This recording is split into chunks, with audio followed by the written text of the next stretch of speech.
안녕하세요. 수학의 나침반 저자 탐진쌤입니다. 수학의 나침반 체계에 따라서 중요한 개념을 알기 쉽게 설명해 보겠습니다. 수학은 개념에 대해 충분히 이해하고 여러 각도에서 생각하는 습관을 가지면 탄탄한 수학적 사고력을 가지게 될 것입니다. 교육과정에서 생략된 내용이라도 중요하고 수학을 이해하는데 반드시 알아야 하는 내용은 생략하지 않고 설명하겠습니다. 그러면 오늘 공부할 내용입니다.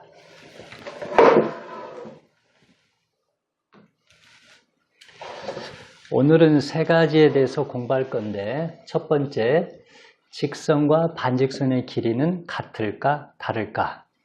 두 번째는 여러 개의 직선이 한 점에서 만날 때 막곡지각은 몇 개가 생길까? 세 번째는 동의각, 엇각, 동측내각입니다. 먼저 직선의 정의에 대해서 알아봅시다. 직선이란 곧게 뻗은 선으로 양쪽으로 끝없이 길어지는 선이다. 자, 그러면 직선이란 개념에 두 가지 요소가 있다는 걸 알 수가 있죠. 곧게 뻗은 선이다.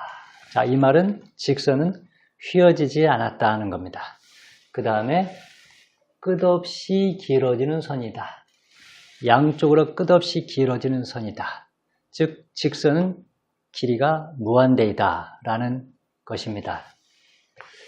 자, 먼저 서로 다른 두 점이 있을 때 이 두 점을 동시에 지나는 직선은 몇 개가 있을까? 이 그림에서 보는 바와 같이 A와 B를 동시에 지나는 직선은 한 개밖에 없다라는 걸 쉽게 알 수 있습니다. 그런데 서로 다른 두 점을 지나는 선은 몇 개이냐 이렇게 물어볼 때에는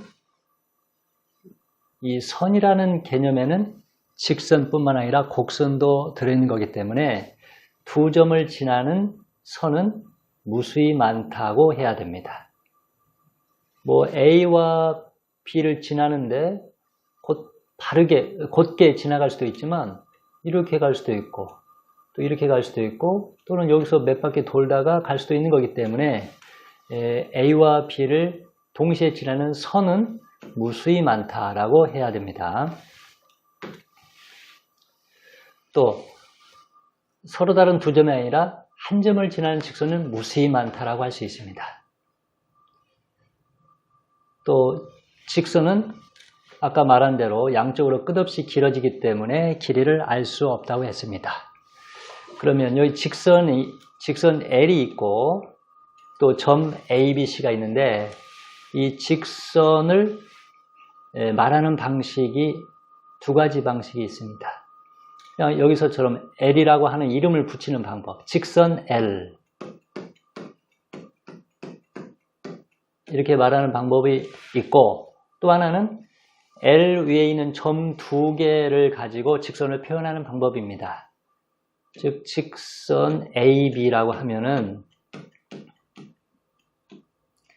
직선 위에 있는 점 두 개를 이용해서 직선을 표현하는 방법이죠.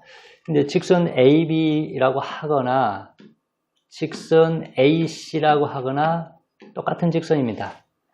A와 B를 동시에 지나는 직선은 역시 한 개밖에 없고 A와 C를 동시에 지나는 직선도 딱 한 개밖에 없고 그 직선이 같기 때문에 이건 같다고 할 수 있습니다.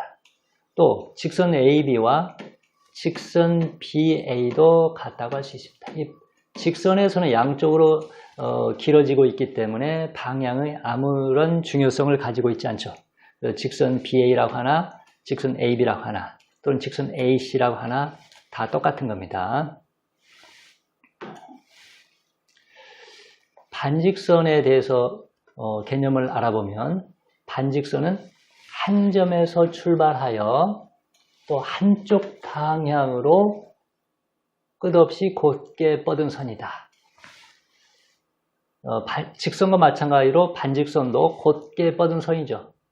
역시 반직선도 휘어지면 안 되고 그런데 한 점에 출발해서 한쪽 방향으로만 늘어나는 선입니다. 자, 첫 번째 그림도 반직선, 두 번째 그림도 반직선인데 이 선을 보면 A를 기준으로 오른쪽으로는 선이 그려져 있지만 왼쪽으로는 선이 그려져 있지 않죠. 이 말은 이 반직선이 A에서 오른쪽으로만 늘어난다는 뜻이고 여기에서는 B의 오른쪽은 없죠. 그러니까 이 반직선은 B의 왼쪽으로 늘어나는 선이라는 뜻입니다. 이걸 기호로 쓸 때는 반직선 AB 이렇게 하는데 한쪽에는 화살표가 없다는 걸 알 수 있습니다. 그럼 화살표가 없는 이 점을 시작점이라 하고 B는 방향이라고 합니다. 이 반직선의 경우에 이렇게 씁니다. 반직선 BA 화살표가 없는 이 점이 시작점, A는 방향이죠. 근데 이 그림으로는 이게 왼쪽으로 늘어나고 있지만 기호를 쓸 때는 항상 화살표는 오른쪽으로 가도록 해야 합니다. 자, 반직선이 같기 위해서는 시작점이 같아야 되고 방향도 같아야 됩니다. 그래서 첫 번째 그림에서 반직선 AB라고 말하는 거하고 반직선 AC를 비교해 봅시다. 둘 다 시작점이 A라는 걸 알 수 있죠. 근데 여기는 B 방향이고 이건 C 방향인데 A의 입장에서 B 방향으로 가는 거나 C 방향으로 가는 거나 똑같기 때문에 이건 시작점도 같고 방향도 같은 거로 봐서 같은 반직선이라는 걸 알 수 있습니다. 근데 두 번째 그림에서 예를 들어서 반직선 BA와 반직선 BC를 봅시다. 이 두 반직선의 시작점이 B라는 사실은 똑같지만 이것은 B에서 A 쪽으로 늘어나고 BC는 C 쪽으로 늘어나기 때문에 방향이 다르죠. 그래서 반직선이 다른 반직선입니다. 그 다음에 이 세 번째 그림에서 반직선 AC하고 반직선 이 BC를 보면 A에서 C 방향으로 늘어나는 거나 B에서 C 방향으로 늘어나는 거나 방향은 똑같은데 이 시작점이 다르죠. 그래서 이 두 반직선은 같지 않다라고 할 수 있습니다. 그러니까 반직선이 같은 반직선이 되기 위해서는 두 가지가 같아야 됩니다. 시작점도 같고 방향도 같아야 합니다. 자, 반직선의 길이는 구할 수가 없습니다. 왜냐하면 한쪽으로 끝없이 뻗어나기 때문이죠. 자, 그러면 오늘의 첫 번째 주제, 직선 AB와 반직선 AB는 어떤 것의 길이가 더 길까? 자, 이건 반직선 AB, 직선 AB고 이건 반직선 AB인데 직선에는 반직선에 없는 부분이 있죠. A에서 왼쪽으로 늘어나는 이 부분이 있지만 반직선도 무한대의 길이를 가지기 때문에 둘 다 무한대라는 면에서는 같다고 볼 수도 있겠고 직선에는 반직선에 없는 부분이 있기 때문에 직선이 더 길다고 말할 수도 있을 것입니다. 그런데 이 문제에 대해서 최초로 문제를 제기한 사람이 칸토어라는 학자인데 칸토어는 이 두 무한대로 늘어나는 뭐 선이라든가 또는 개수가 무한개인 이 집합에서 어떤 집합이 더 큰가 어떤 선이 더 긴가 이 문제에 관해서는 이 두 집단이 1대1 대응이 가능하면 그 크기가 같다 이런 결론을 내렸습니다.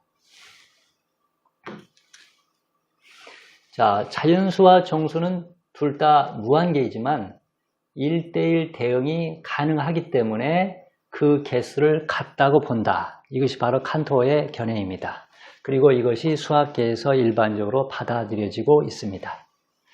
이와 마찬가지로 반직선과 직선도 길이가 둘 다 무한대이지만 1대1 대응이 가능하므로 길이가 같다고 결론을 내려야 합니다. 그럼 어떤 식으로 1대1 대응이 되는지 한번 알아봅시다. 자, 자연수와 정수가 1대1 대응되는 모습을 그림으로 그려봤습니다. 자연수의 1을 정수의 0에 대응시키고 다음에 자연수의 2는 마이너스 1에, 3은 플러스 1에, 4와 5는 마이너스 2와 플러스 2에, 6과 7은 마이너스 3과 플러스 3에 이렇게 대응을 시키면 자연수가 정수보다 개수가 적은 것 같지만 끊임없이 1대1 대응을 시켜 나갈 수 있기 때문에 자연수와 정수는 개수가 같다고 봅니다. 이와 마찬가지로 이 반직선 AB와 직선 AB를 봅시다. 반직선에서 A를 기준으로 첫 번째 1cm를 잘라서 여기 1cm에 대응을 시키고 두 번째 1cm는 이 왼쪽에다가 대응시키고 세 번째 1cm는 다시 오른쪽에, 네 번째 1cm는 왼쪽에, 다섯 번째 1cm를 다시 오른쪽에 이렇게 대응을 시켜 나가면 반직선과 직선도 1대1 대응이 된다고 할 수 있기 때문에 반직선과 직선은 길이가 같다라는 결론을 내려야 합니다. 자, 그러면 두 번째 주제에 대해서 공부해 보도록 하겠습니다. 여러 개의 직선이 한 점에서 만날 때 막곡지각의 개수는 몇 쌍이 생길까? 먼저 막곡지각이 뭔지 알아봅시다. 두 직선이 한 점에서 만날 때 생기는 4개의 교각 중에서 서로 마주보는 각을 막곡지각이라 한다. 이 교각이라는 것은 직선과 직선이 만나서 생기는 각이라고 보면 됩니다. 자, 직선과 직선이 만나면 각이 4개가 생기죠. 1개, 2개, 3개, 4개. 이 중에서 서로 마주보는 이 두 각을 막곡지각이라 한다. 이런 말입니다. 얘와 얘는 서로 마주보는 각이다. 그런데 막곡지각의 크기는 항상 같습니다. 자, 왜 그런가 한번 알아봅시다. 직선 AB와 직선 CD가 점 O에서 만나는데 A와 C는 막곡지각이고 B와 D는 막곡지각인데 이 막곡지각의 크기, 즉 A와 C의 크기는 같다. 왜 그럴까요? 자, 먼저 이 각 A와 각 B를 더하면 그 크기가 몇 도가 될까요? A와 B를 더하면 이게 직선이기 때문에 그 각의 합은 180도가 되죠. 각 A에다가 각 B를 더하면 180도이다. 자, 또 각 B와 각 C를 더하면 이 두 각을 합하면 일직선이 되는 거기 때문에 두 각의 합은 180도입니다. 자, 각 C에다가 각 B를 더해도 역시 180도입니다. 자, 이 두 식을 비교해 봅시다. 여기가 우변이 180도라는 것 똑같고 이 각 B도 똑같이 나옵니다. 그러면 B에 더해주는 것이 A고 B에 더해주는 것이 C인데 그 합이 180도 똑같기 때문에 결국 A와 C도 같다는 걸 알 수가 있죠. 즉 각 A와 각 C도 같다. 즉 막곡지각의 크기는 같다라는 걸 증명할 수가 있습니다. 자, 그러면 N개의 직선이 한 점에서 만날 때 생기는 막곡지각이 몇 개인지 알아봅시다. 처음부터 N개의 직선이 한 점에서 만날 때 몇 개가 생기는지 알기 어렵기 때문에 2개의 직선이 만날 때, 3개의 직선이 만날 때, 4개의 직선이 만날 때 알아보면 거기에서 어떤 규칙을 우리가 찾아낼 수가 있습니다. 그러면 N개의 직선이 만날 때는 몇 개의 막곡지각이 생기는지 알아낼 수가 있습니다. 그러면 먼저 2개의 직선이 만날 때 막곡지각이 몇 개 생기는지 알아봅시다. 자, 그런데 막곡지각은 한 쌍씩 생기는 거기 때문에 그 한쪽을 세면 나머지는 같이 그 나머지 쪽에 있는 각과 합쳐서 한 개로 세야 되기 때문에 이 만나는 직선 중에 하나를 굵게 그려놓고 이걸 기준선이라 보고서 기준선의 한쪽 방향에서만 세면 됩니다. 그래서 이 직선 2개 만날 때 막곡지각은 1개, 2개가 생겼다 하는 걸 알 수가 있죠. 2개. 그 다음에 직선이 3개 만날 때는 어떻게 될까요? 자, 이 굵은 선을 기준선이라 보고서 작은 각 1개짜리 막곡지각이 3개가 생기는 걸 알 수 있습니다. 1개, 2개, 3개. 그런데 작은 각 2개짜리는 몇 개일까요? 작은 각 2개짜리는, 자, 여기서 작은 각 2개를 합쳐서 하나의 각으로 봅니다. 2개짜리가 1개, 또 2개, 3개가 되는 걸 알 수 있죠. 그러니까 작은 각 1개짜리도 3개, 작은 각 2개짜리도 3개. 그래서 3 더하기 3 곱하기로 표시하면 3 곱하기 2가 돼서 6쌍이 생깁니다. 그러니까 3개의 직선이 만날 때는 1개짜리도 3개, 2개짜리도 3개가 된다는 걸 알 수가 있습니다. 4개의 직선이 만날 때는 작은 각 1개짜리가 4개, 작은 각 2개짜리도 하나, 둘, 셋, 4개. 작은 각 3개짜리도 하나, 둘, 셋, 4개. 그래서 4개를 3번 더해서 곱하기로 하면 4 곱하기 3 해서 12쌍이 생깁니다. 자, 그러면 이제 5개의 직선이 만날 때도 몇 쌍의 막곡지각이 생기는지 대충 짐작할 수 있겠죠. 5개의 직선이 만날 때는 작은 각 1개짜리 막곡지각이 5개, 2개짜리도 5개, 3개짜리도 5개, 4개짜리도 5개가 만들어집니다. 그래서 5를 4번 더한 거니까 5 곱하기 4 해서 20쌍이 나옵니다.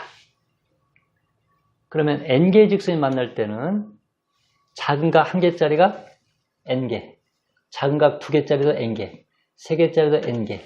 그래서 몇 개짜리까지 나올까요? 작은 각 n-1개짜리가 또 n개입니다. 그러니까 여기서 5개의 직선이 만날 때는 5를 4번 더하는데 여기서는 n개의 직선이 만날 때는 n을 몇 개? n-1개를 더해줍니다. 그래서 곱하기로 표시하면 n 곱하기 n-1쌍이 되는 것입니다. 자, 그럼 문제를 한번 내볼까요? 10개의 직선이 한 점에서 만날 때 막곡지각은 몇 쌍이 생길까요? 자, 그러면 작은 각 1개짜리도 10개, 작은 각 2개짜리도 10개, 작은 각 3개짜리도 10개 해서 작은 각 몇 개짜리까지 나올까요? 작은 각 9개짜리도 10개. 그래서 10을 9번 더하는 거니까 10 곱하기 9가 되어서 90쌍의 막곡지각이 나오는 겁니다.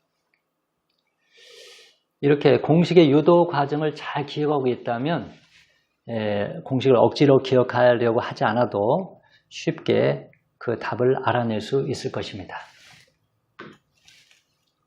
그다음에 세 번째, 동위각, 억각, 동측내각에 대해 알아봅시다. 먼저 평행한 두 직선은 기호로 이렇게 나타낸다는 걸 알 수 있습니다. 자, 먼저 동위각을 알아봅시다. 이 두 개의 직선을, 빨간색 직선이 뚫고 지나가는데 선생님은 여기를 이렇게 파이프라고 보고서 이 파이프에 두 선이 있는데 이걸 한 선이 뚫고 지나간다. 그래서 저 뚫고 지나가는 선을 관통선이라고 표현하겠습니다.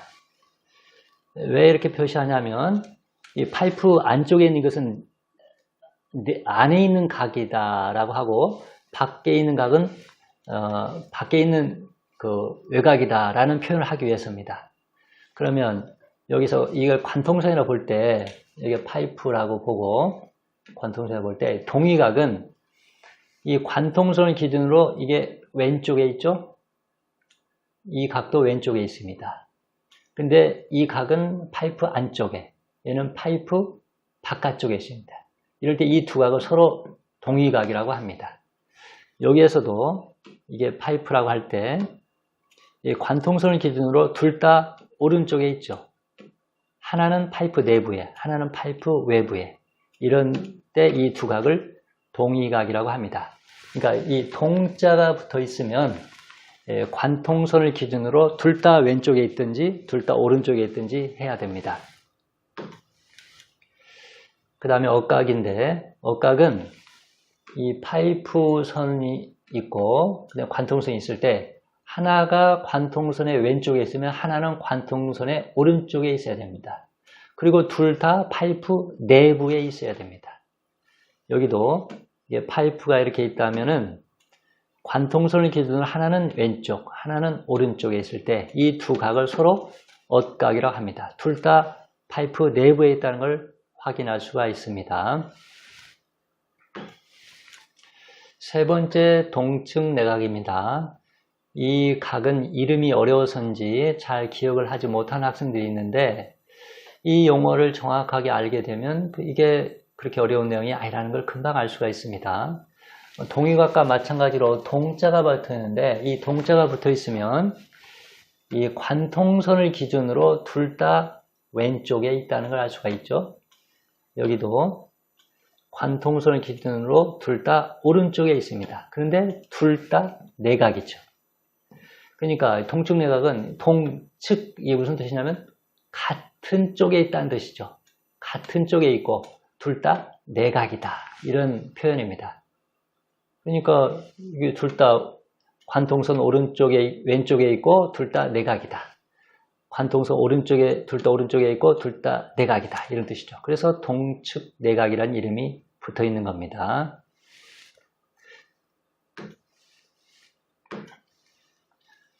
자, 그러면 동의각과 억각 동측 내각을 좀 비교해 보도록 하겠습니다.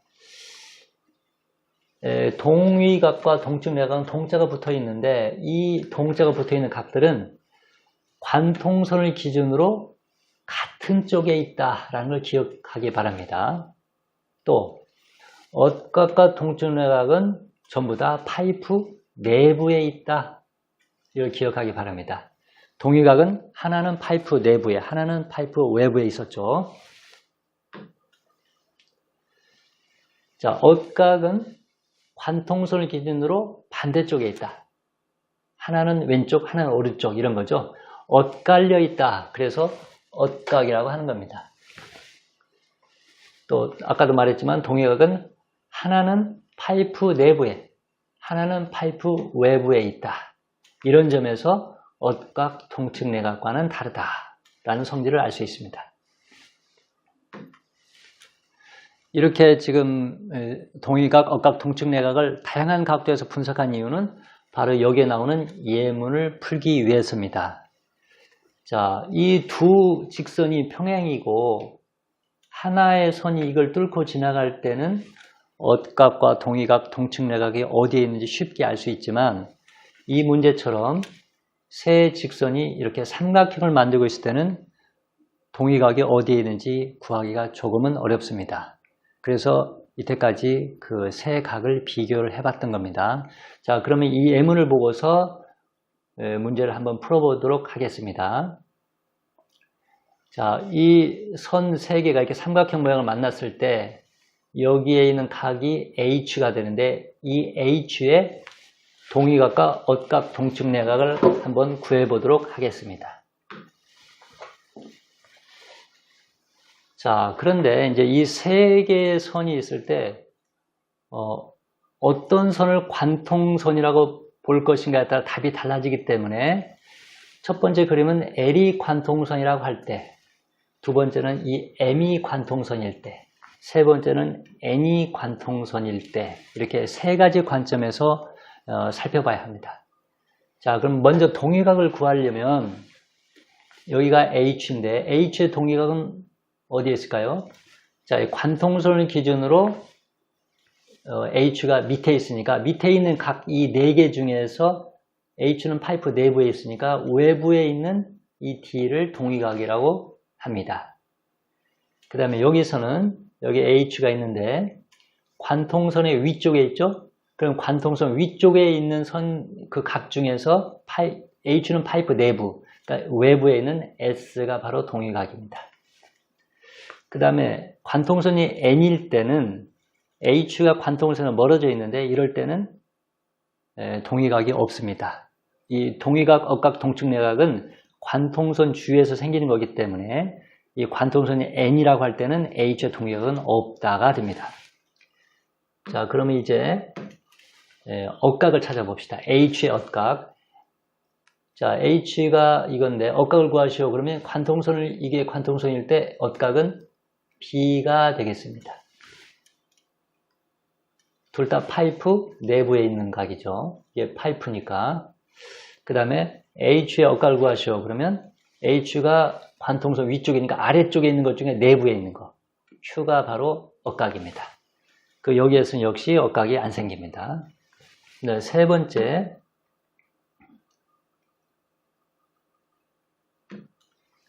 동측 내각을 찾아봅시다. H의 동측 내각은 자, 관통선을 기준으로 밑에 쪽에 있는 것 중에서 내각. 얘도 내각이고 얘도 내각이죠. 그러니까 C가 바로 동측 내각입니다. 그 다음에 여기에서는 H의 동측 내각을 구하시오. 자, 관통선 기준으로 다 위에 있는 것 중에서 내부에 있는 게 누굽니까? 여기죠. 이 P가 바로 H의 동측 내각이다. 여기서는 동측 내각이 안 생깁니다. 자, 이제는 이 그림에서 E의 동위각, 억각, 동측 내각을 찾아봅시다. 자, 여기가 E인데 어느 선을 관통선으로 보느냐에 따라서 답이 달라집니다. 자, L을 관통선을 볼 때 E의 동위각을 찾아봅시다. 자, E가 관통선 기준으로 왼쪽에 있죠? 그 왼쪽에 있는 각 중에서 E는 내부에 있는 거니까 외부에 있는 각 A가 바로 동위각입니다. 이게 관통선을 볼 때 E의 동위각은 자, 관통선 위쪽에 있는 것 중에 E가 바깥에 나가 있으니까 안에 있는 거. 이 P가 바로 동위각입니다. 그 다음에 이것이 관통선이라고 볼 때는 E의 동위각이 역시 없습니다. 그 다음에 E의 억각을 알아봅시다. 자, 관통선 기준으로 이게 왼쪽에 있으니까 오른쪽에 있는 각 중에서 내부에 있는 거. 이 C가 바로 억각입니다. 그 다음에 E의 억각은 뭘까요? 자, 관통선 위쪽에 있지만 지금 이게 파이프 외부로 나가 있죠? 그러니까 E의 억각은 없다입니다. 여기도 역시 억각은 없습니다. 그 다음에 세 번째, E의 동측 내각을 알아봅시다. 이게 관통선을 본다면은 똑같이 이게 왼쪽이니까 왼쪽에 있는 것 중에 내각이 어디 있습니까? 이거죠? 그러니까 B가 바로 동측 내각입니다. 여기에서는 이 관통선 위쪽에 있지만 이게 파이프 외부로 나가 있기 때문에 역시 동측 내각은 없습니다. 여기서도 동측 내각은 없습니다.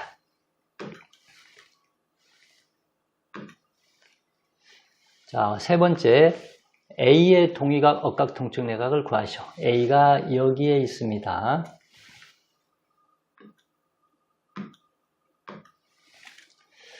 자, A의 동위각을 구해봐야 되는데 이게 관통선을 볼 때는 관통선 왼쪽에 있어야 됩니다. 근데 A가 밖으로 나가 있죠? 그러니까 안에 있는 E가 바로 억각입니다. 또 이게 관통선일 때는 A가 관통선에서 벗어나 있기 때문에 동위각이 없습니다. N이 관통선일 때는 자, A가 관통선 오른쪽에 있죠? 그럼 오른쪽에 있는 것 중에서 A가 바깥에 나가 있으니까 안에 있는 S가 바로 동위각입니다. 자, 그 다음에 억각을 알아봅시다. A의 억각은 자, 관통선의 반대쪽에 있어야 되겠는데 이게 밖에 나가버렸기 때문에 억각은 없습니다. 여기가 관통선일 때는 역시 A가 관통선에서 멀어졌기 때문에 억각이 없고, 자, N이 관통선일 때 A의 억각은 역시 A가 파이프 바깥으로 나가 있기 때문에 억각이 없습니다. 세 번째 동측 내각을 알아봅시다. 이게 관통선일 때 A가 파이프 바깥에 나가 있어서 동측 내각은 없고, 이 경우에는 관통선에서 멀어져 있기 때문에 동측 내각이 없고, 자, 이것이 관통선일 때 A가 파이프 외부에 있기 때문에 역시 동측 내각은 존재하지 않습니다.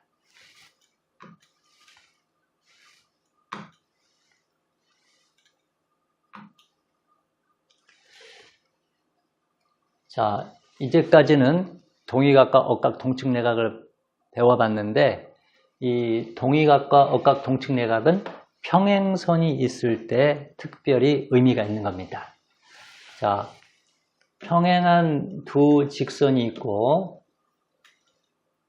여기를 하나의 직선이 이렇게 뚫고 지나갈 때 이게 평행한 경우에는 이 동위각 A와 이 동위각 B의 크기가 똑같다라는 말을 할 수가 있고 또 이 B의 억각을 C라고 한다면 B와 C의 크기도 같다라고 할 수 있습니다. 그리고 여기가 D라고 하면 B와 D가 동측내각일 텐데 이 동측내각의 합이 180도다 라는 말을 할 수가 있습니다. 언제? 두 직선이 평행할 때. 자, 봅시다. B의 억각은 C라 해서 크기가 똑같죠. 그런데 C와 D의 합은 180도입니다. 근데 C와 B가 같다고 그랬으니까 B와 D를 더해도 역시 합이 180도가 되어야 합니다. 자, 그러면 거꾸로 아까는 두 직선이 평행하다고 그랬는데 평행인지 아닌지는 모르겠는데 어떤 직선을 하나의 직선이 뚫고 지나갑니다. 그럴 때 여기가 60도인데 여기도 60도다. 이러면 이 두 개가 동위각인데 동위각이 크게 같죠. 그러면 무슨 결론을 내릴 수 있냐면 아, 이 빨간 선이 평행이겠구나. 그 다음에 여기가 60도인데 여기도 60도다. 그러면 이 각과 이 각은 억각인데 억각의 크기가 같으니까 이 빨간 선 두 개가 평행이겠구나. 이런 결론을 내릴 수가 있는 거고요. 그 다음에 여기가 60도인데 여기가 120도다. 그러면 이 각과 이 각은 동측내각인데 합이 180도라는 걸 알 수 있죠. 그러면 이 빨간 선 두 선이 평행이구나 라는 결론을 내릴 수 있다는 것입니다.